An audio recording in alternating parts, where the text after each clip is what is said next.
salon de la radio et de l'audio digital. L'interview sur Connect en Air, depuis le salon de la radio.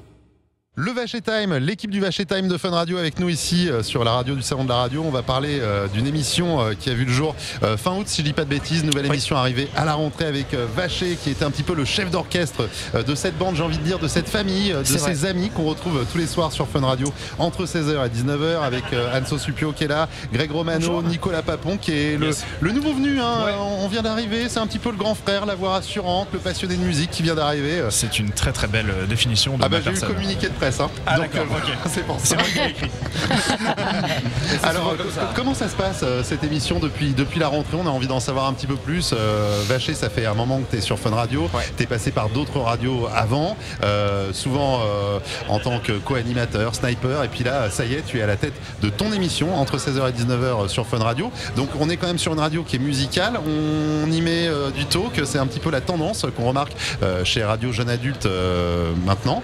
Comment ça se passe depuis la rentrée? Alors moi j'ai toujours fait de la radio talk depuis que je fais de la radio. J'ai commencé en 2009 avec Manu Lévy. J'étais sur Énergie.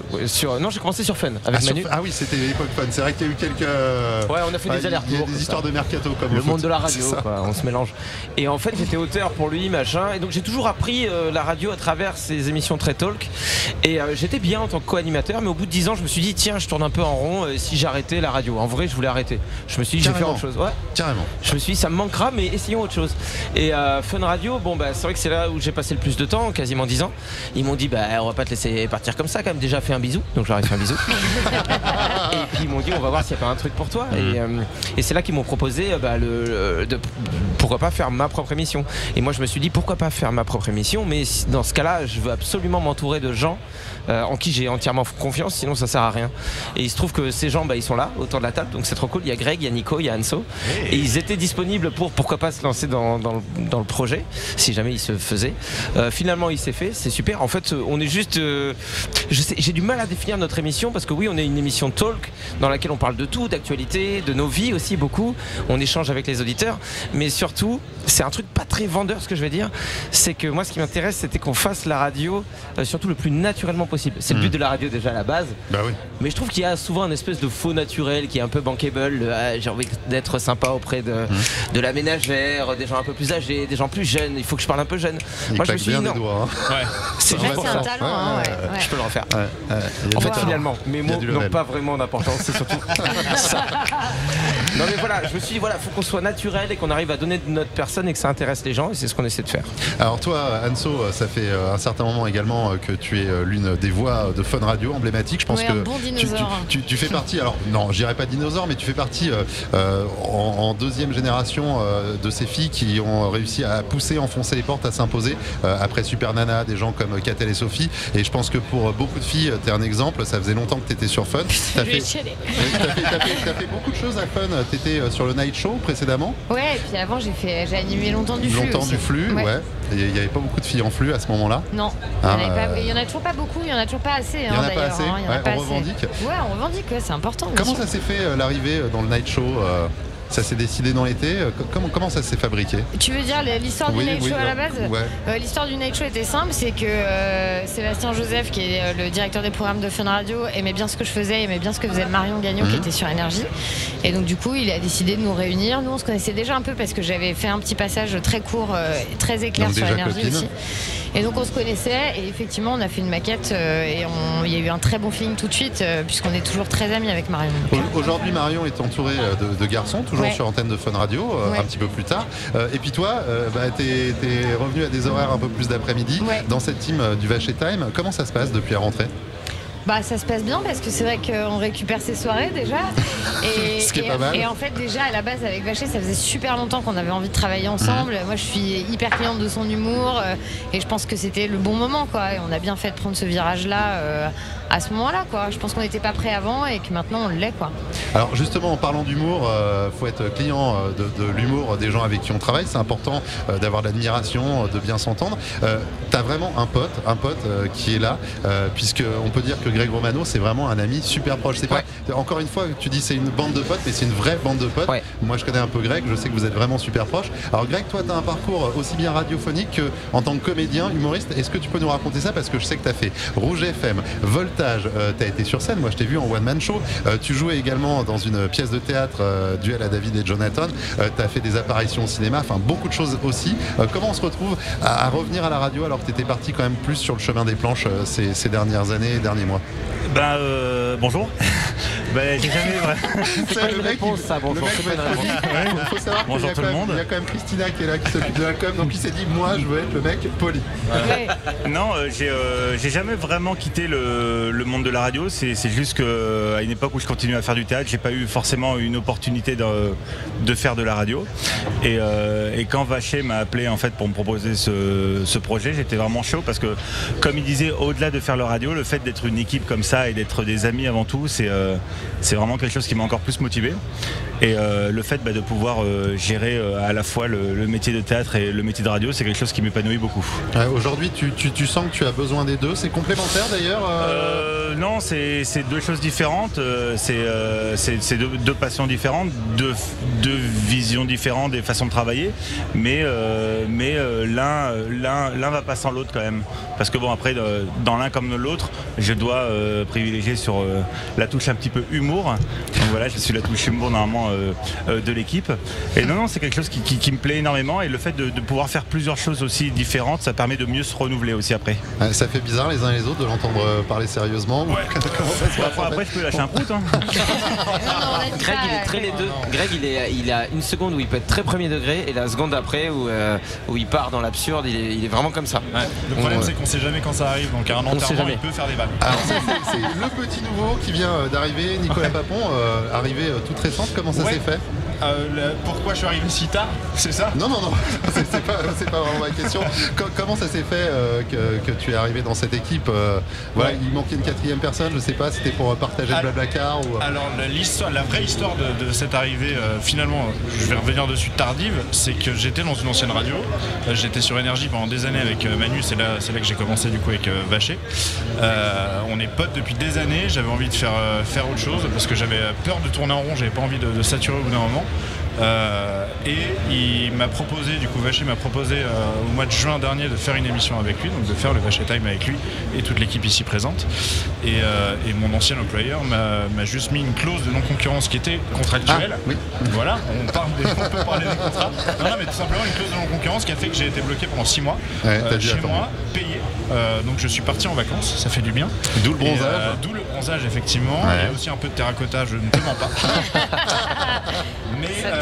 Mais du coup je suis arrivé, j'en pouvais plus, j'étais chez moi, je trépignais d'impatience d'arriver sur Fun Radio. J'ai retrouvé du coup la radio sur laquelle j'ai démarré en plus il y a quelques années et je suis très très content de retrouver l'équipe du Vacher Time qui roulait déjà et qui va rouler encore plus, je l'espère, dans les mois à venir. La team du Vacher Time, 16h-19h tous les jours sur Fun Radio, en direct sur la radio du Salon de la Radio. On a parlé un peu de vos parcours respectifs, la construction de cette bande d'amis qui n'est pas une construction puisque vous étiez déjà une vraie bande de potes. Ouais. Mais alors comment on fait pour travailler au quotidien entre amis et comment on fait pour se réinventer au jour le jour?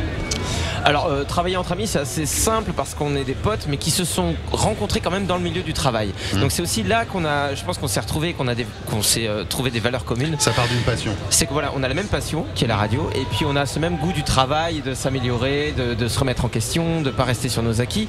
Donc en ça on est capable de se dire bah tiens Nico ou Wanso, je suis pas fan de ça, changeons ça, sans le prendre personnellement. Il est là le secret en fait, c'est savoir faire évidemment la différence entre le personnel et ce qui est pro.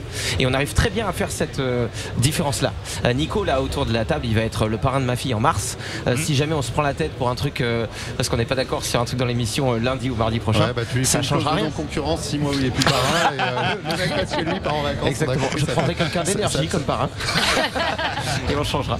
Non mais voilà, on y arrive plutôt bien et après pour se renouveler on se sert de toute façon, je le disais, de l'actu et de nos vies et nos vies sont en perpétuel mouvement. On est déjà en perpétuel mouvement, enfin on est tous trentenaires plus ou moins. avec Greg qui est un bon trentenaire qui a fait un peu d'avance. Ça balance.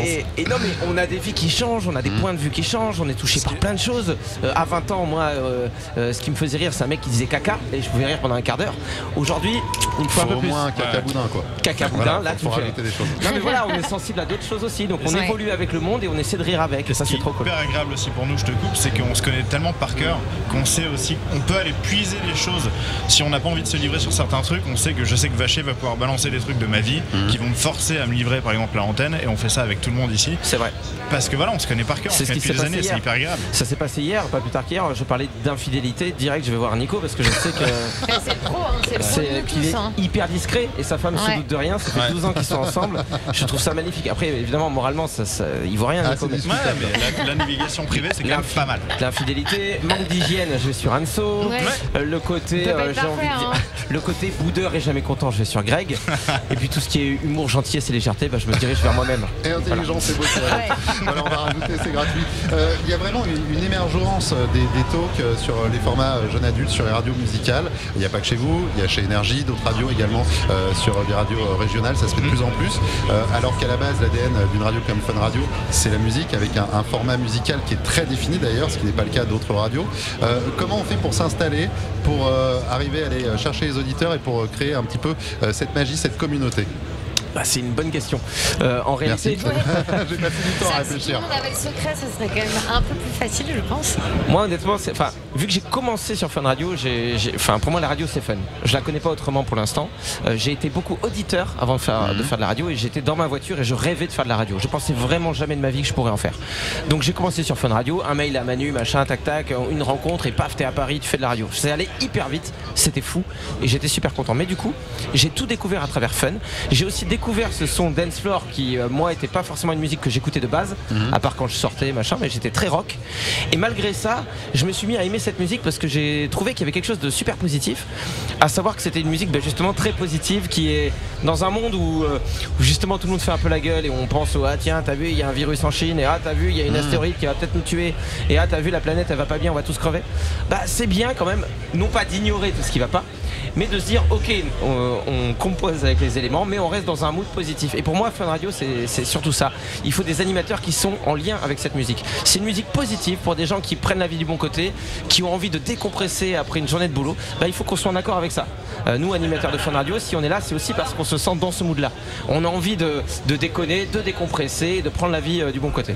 Anso, une fille, 3 garçons, comment on gère ça? D'ailleurs c'est assez marrant parce que depuis votre séparation avec Marion, elle se retrouve aussi avec des mecs, donc on a mis des nanas avec de forts caractères et de vraies personnalités au sein d'équipes avec beaucoup de garçons. Maintenant je pense qu'on est un peu revenu aussi des nanas qui intègrent une équipe de garçons un peu potiches et qui sont là pour contrebalancer. C'est pas du tout le cas. Et on n'est plus du tout, et Marion d'ailleurs et moi-même, on n'est plus du tout là-dedans, donc je trouve que toujours avancer cet argument de dire il y a une fille, c'est plutôt juste non là c'est plutôt là chez Marion pour le coup c'est plutôt les mecs qui viennent entourer la fille, clairement, c'est Marion les garçons. Et chez toi aussi c'est ce qu'on a été chopé, c'est cette grosse personnalité pour faire le contrepoids également avec cette équipe, parce que c'était important de trouver ça. C'est dur tu trouves pour une fille de se démarquer Je sais pas si en réalité c'est dur de se démarquer. Enfin, je me pose pas réellement la question parce que dans cette émission, et comme je l'étais avec Marion et comme je l'ai toujours été dans ma petite carrière radiophonique, j'ai toujours été juste moi en fait.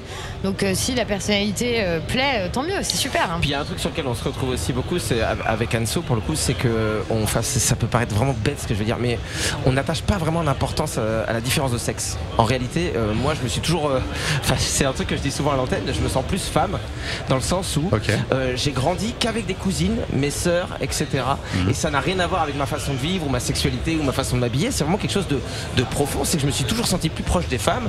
Et quand je parle avec Anso, moi ce que j'aime c'est Anso. Mais si Anso c'était un mec, ça changerait rien. Elle serait là aussi ou il serait là. D'abord, vous n'avez pas tout vu. C'est-à-dire qu'on ne sait pas vraiment ce qui se cache derrière ce corps de rêve. Comme dit Anso, je pense que peut-être qu'il y a des années où les femmes avaient malheureusement une place un peu trop déterminée. On les enfermait dans une case. Il fallait être une femme avec les clichés de la femme. je parlais de monde qui bouge, c'est aussi ça qui est beau dans le monde dans lequel on est aujourd'hui, c'est que justement on bouscule ses codes, on pète des trucs et en vrai qu'on soit homme, femme, on s'en fout. C'est pas qu'on s'en fout, c'est que c'est la même chose en fait. C'est exactement pareil. Aujourd'hui, parmi les débats, les conférences qu'on a ici au Salon de la Radio, on parle beaucoup de l'audience qui s'effrite, parfois pour certaines radios, notamment les publics jeunes adultes qui vont aller chercher des écoutes différentes via le streaming, via tout un tas de plateformes ou YouTube tout simplement. Vous êtes très présent sur les réseaux sociaux, notamment avec des teasers, des vidéos. Je crois qu'avec Greg, vous aviez déjà collaboré sur des vidéos auparavant. Toi aussi, très vidéo, très réseaux sociaux, pareil pour Nicolas. Comment on organise ça et est-ce que c'est vraiment important aujourd'hui? C'est impossible pour vous d'avoir une émission qui fidélise des auditeurs sans ça? Je pense pas que ce soit impossible, je pense que c'est un peu un passage obligatoire. On a tous un point commun dans l'équipe, c'est qu'on n'est pas hyper porté réseaux sociaux à la base dans nos vies. Moi je m'en fous de partager des photos avec mes enfants, de mes vacances, je regarde pas les stories des gens, je regarde jamais Instagram, je regarde jamais Facebook. Je sais jamais, quand on se voit le lundi, si on s'est pas vu en vrai, je sais pas ce qu'ils ont fait de leur week-end parce que je n'ai pas regardé sur les réseaux sociaux. Alors à la base ça représente un frein parce que forcément nous, si on s'écoutait que nous, je pense qu'on ferait de la radio et on se servirait même pas des réseaux sociaux. Sauf qu'il y a une réalité qui est là aussi, il y a un monde qui bouge, il y a des gens qui sont en demande. À partir du moment où on peut leur donner un contenu sain, c'est-à-dire on vous montre ce qu'on sait faire, du délire, du machin, de trucs et que ça rentre pas trop dans la vie privée ou trop dans le bébête inutile, bah on essaie de trouver comme ça notre créneau au travers de ça. Mais oui, c'est hyper important d'exister partout aujourd'hui. Il faut vivre avec son temps de toute façon, hein, c'est un truc inévitable. Il y a le contenu aussi qu'on donne, mais il y a le contenu qu'on reçoit qui est hyper important aujourd'hui. Et pour moi, c'est là où la radio a fait un grand bond en avant aussi, c'est de voir les messages. Il y a beaucoup de persos. Les gens vraiment nous considèrent comme des potes et c'est hyper agréable de lire les commentaires, les messages privés qu'on reçoit. On a des messages audio aussi qu'on reçoit tous les jours et qu'on écoute à l'antenne. C'est pour moi, on l'avait pas il y a 10 ans ce truc-là. Et je trouve que d'être vraiment face à un public qui nous écoute et qui nous donne son ressenti positif comme négatif, c'est pour ça aussi qu'on doit être sur les réseaux sociaux pour moi aujourd'hui. Interagir en temps réel, c'est devenu quelque chose d'incontournable. Ah bah pour moi oui, mais parce qu'on consomme tout en temps réel comme l'actu. L'actu, les infos qui arrivent au compte-gouttes, etc. On est tout le temps devant, c'est pour être connecté quoi. C'est excitant en plus de discuter avec un auditeur. Imaginez qu'il est dans les bouchons dans sa voiture et qu'il nous envoie un message et en fait on communique via la radio, c'est super je trouve. Et je trouve que ça renforce l'idée de proximité qu'on veut avoir avec les auditeurs aussi. Ouais, c'est important ce côté vraiment pote. Ouais, et puis c'est vrai que ce qui est bien aussi c'est d'avoir des visages. Ils nous envoient des vidéos de leurs enfants qui dansent sur le générique, il y a des gens, enfin on reçoit plein de choses et c'est vrai que oui ça rend notre métier encore plus réel. Moi tout ce qui m'a toujours bloqué un peu en radio depuis que j'ai commencé, c'est de me dire merde, on est dans un studio, on est 1, 2, 3, 10, j'en sais rien, mais on s'adresse à des milliers, des millions de personnes, mais on ne les voit pas. Et il y a quelque chose de vraiment bizarre là-dedans. Et ça nous empêche justement de considérer les auditeurs juste comme des chiffres, comme des audiences, comme des statistiques, mais d'avoir des vrais visages, ça motive différemment aussi. Ouais. Quand on s'adresse au micro, on met des visages et pour moi ça aide aussi à sonner plus vrai. Exactement. C'est intéressant ce que vous dites parce que jusqu'ici on a eu surtout des gens qui nous ont parlé de comment mettre la radio en image et c'est vrai que c'est la première fois que j'entends des animateurs nous parler de leurs auditeurs en image. Pour eux c'est important aussi de voir à qui ils parlent parce que c'est vrai qu'on voit toujours les choses par son prisme. J'avais une autre question, est-ce que vous consommez beaucoup de radio les uns et les autres? Anso, je vois que tu as un casque, t'écoutes quoi dans ton casque? Pas celui qu'on t'a mis là par-dessus mais en dessous. Alors en fait c'est vrai que ça vous a pas échappé, il y a eu les grèves donc c'est vrai que maintenant je me déplace exclusivement à pied. Donc du coup j'écoute beaucoup la radio. Alors c'est vrai que j'écoute beaucoup la mienne, mais je peux zapper sur et des radios d'info et des radios comme RTL2 un peu plus pop rock. Enfin je zappe un peu. Voilà, pas trop de podcasts, je consomme pas trop ça. D'accord, pas trop sur le podcast. Je consomme vachement de radio, Radio, pas trop de podcasts, d'accord. Parce que c'est vrai qu'aujourd'hui il y a une vraie tendance à la consommation des podcasts, y compris les podcasts natifs. Nico, pour toi, la radio? Moi je suis plus, bizarrement je suis plus podcast pour le coup. Notamment, alors je m'essaye depuis quelques semaines à la production radio sur toute la partie éditoriale, etc. Et j'ai des grosses lacunes, je pense, en management. Et pour dire à quelqu'un c'est bien ou c'est pas bien, il faut le dire avec certains mots. Il faut pas insulter les gens, ça ne se fait pas. Donc tu te fais des podcasts de BFM Business? Alors je me fais des trucs comme ça, il y a aussi beaucoup de gens, il y a une fille que j'écoute en ce moment pas mal qui est Pauline Legnaud, qui s'appelle Le Gratin et qui justement reçoit plein de personnes qui lancent leur start-up et des chefs d'entreprise de plus ou Il y a les grosses entreprises, il y a un peu de tout. Et j'écoute justement leur façon de gérer des équipes, de parler. C'est très porté sur l'humain. Et ça me fait, je pense, beaucoup de bien à ce niveau-là. Et pour toi, Greg ? Moi aussi je suis très podcast, mais c'est plus des podcasts musicaux. J'aime beaucoup l'électro, donc c'est pour ça que sur Fun je suis très content. Et j'écoute beaucoup de mix en fait. Parce que tu as été DJ toi aussi. J'ai été DJ aussi, oui, dans une ancienne vie. Il faut qu'il vous dise évidemment son pseudo d'époque qui était magnifique. C'était Claude François Hague. Voilà. Ouais. C'est pour ça que le succès n'a pas été au rendez-vous. Et non, mais j'adore écouter des podcasts de mix et j'écoute aussi de temps en temps la radio, mais c'est surtout la musique. La musique. Et pour toi, Vaché ? Moi j'écoute beaucoup Fun. En fait, vu que je me couchais tôt avant, je faisais le morning. Je découvre les émissions du soir, donc j'écoute beaucoup Marion et les garçons. Je trouve ça super. Et après, sinon en radio, honnêtement, j'écoute pas la concurrence, mais ça c'est pas nouveau. J'ai jamais aimé écouter la concurrence. C'est pas que je les aime pas, c'est pas que je les aime, c'est que franchement, c'est pas méchant, mais je m'en fous en fait. Je suis pour que chacun fasse sa vie. Et donc du coup, quand j'écoute des trucs, c'est plus. Faut savoir que je suis un fan de métal. Il n'y a pas de radio qui diffuse du métal, donc je peux écouter du métal à fond pendant des mois et des mois. J'écoute Slipknot, System of a Down en boucle, tous les groupes que j'écoutais au lycée. T'es vraiment au bon endroit. Et sur d'autres périodes, je peux écouter beaucoup de livres audio aussi. Et des trucs de développement personnel. Nico parlait d'humain. Pour moi, c'est important aussi d'apprendre des choses. Et je peux écouter beaucoup de choses sur le pouvoir du moment présent, en fait, des trucs comme ça. Je suis vraiment Jean-Michel extrême. Je passe du métal où j'ai envie de m'éclater la tête contre une porte. Tellement, je suis content d'écouter ça. Tu mets des huiles essentielles et paf. Exactement, je mets de l'encens. Si j'ai bien compris, t'es déjà papa. Il y a un nouvel arrivage de prévu dans peu de temps. Non, c'est arrivé, tout est arrivé. Tout est arrivé. Et du coup, t'écoutes aussi des contes pour les enfants, podcast par exemple, ce genre j'ai de pas choses. essayé, non, j'avoue. Après, mes enfants sont vraiment très petits. Enfin, j'ai un fils de 3 ans, mais ma fille elle a 1 an et demi. Donc j'écoute pas trop grand chose avec eux. On est plus dans le jeu, quoi, entre nous. Mais de manière globale, quand même, j'aime bien couper. C'est-à-dire qu'il y a la radio, j'adore la radio et j'adore me concentrer sur ce qu'on fait, nous, dans l'émission et sur Fun. Et j'adore couper et revenir à ma vraie vie. Et pour moi, ça aussi, c'est hyper important. C'est d'avoir une vraie vie. Moi, j'ai grandi dans une famille où les gens sont normaux, ce que j'appelle normaux. Même si ça veut rien dire. Mon père, il est maçon, ma mère, elle est secrétaire. Et quand j'écoutais la radio, j'étais dans ma campagne, à côté de Bordeaux, dans un village de 600 habitants. Aujourd'hui, j'habite encore dans un village, je suis parti de Paris, de 1200 habitants. Wouh, mégalopole. Mais pour moi, c'est important de garder cette vraie vie. En fait, j'ai toujours eu un peu de mal avec des gens que j'écoutais à la radio. En vrai, j'ai été déçu un peu quand je suis arrivé aussi à Paris. Tu écoutes des gens quand t'es petit qui se transpirent la sincérité, qui te parlent de trucs qui te touchent, et tu les rencontres, ils te signent une dédicace en 2 secondes, ils te parlent pas, ils vont dans leur coin. Et puis tu te rends compte qu'en fait les gars ils ont une voiture que jamais toute ta famille pourrait se payer, même s'ils se mettaient tous ensemble dans une cagnotte commune.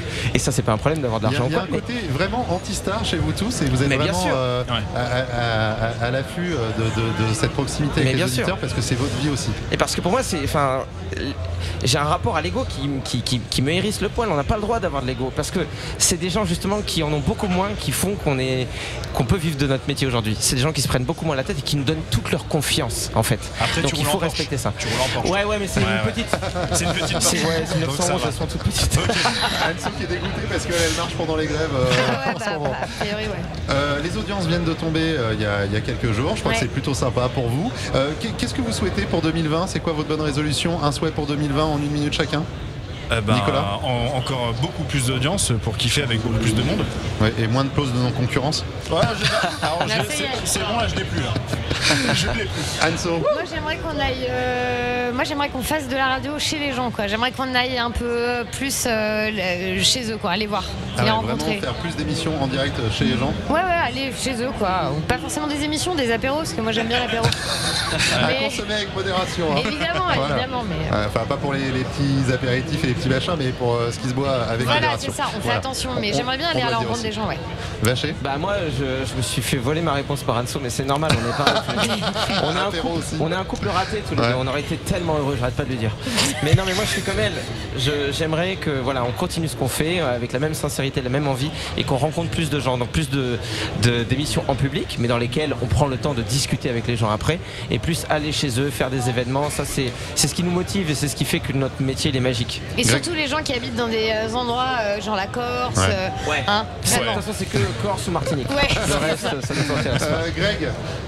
Moi, c'est pas la même chose, faut changer. Non, moi c'est un peu comme tout le monde, mais pouvoir justement avoir assez auditeurs pour gagner un maximum d'argent et m'acheter une Ferrari. Allez. On vous remercie, l'équipe du Vacher Time qui était avec nous. Merci beaucoup. Anso Supio, Greg Romano, Nicolas Papon, nouvelle arrivée, 16h-19h tous les jours sur Fun Radio depuis le 26 août. Émission à écouter et franchement, vous l'avez entendu, c'est une vraie bande de potes que vous retrouvez tous les soirs sur Fun Radio de 16h à 19h. C'est gentil. Beaucoup de succès. Merci à toi. Pour l'apéro, je suis partant aussi. Hein. Allez. Voilà. Allez, On se retrouve dans un instant sur la radio du Salon de la Radio. Salon de la radio et de l'audio digital. Jeudi 23, Vendredi 24. Et samedi 25 janvier 2020.